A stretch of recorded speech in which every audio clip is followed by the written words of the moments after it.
The banks are expected to follow suit by increasing the lending rates to be on the same margin or more. And once commercial banks announce the hiked rates, repayment rates on current loans will increase for borrowers. The increase of the rate at which the central bank lends money to commercial banks were motivated by factors such as growth prospects for both domestic and global economies, inflation, domestic private sector credit and import of vehicles.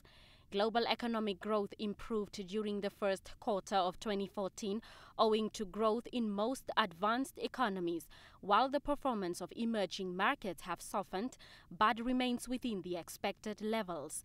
Bank of Namibia says while this may be good news in policy environment, as global growth is expected to expand, weak demand poses a risk. In some emerging countries, such as Brazil and Russia, interest rates have been tightened with a view to contain inflation.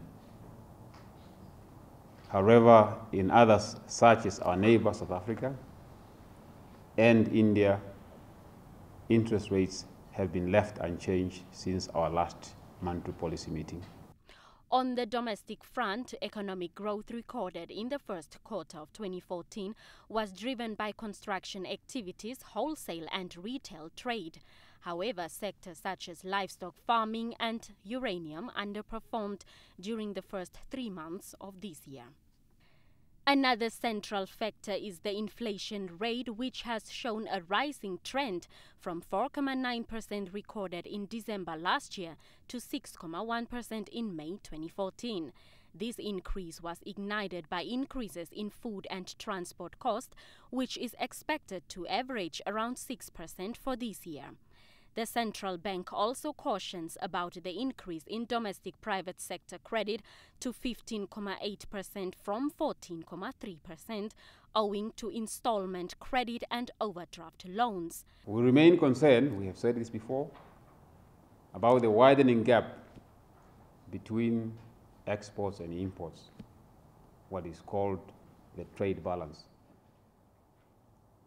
A rapid increase in imports, largely financed by installment credit. I have said installment credit remain very buoyant, remains a concern to the members of the Monetary Policy Committee.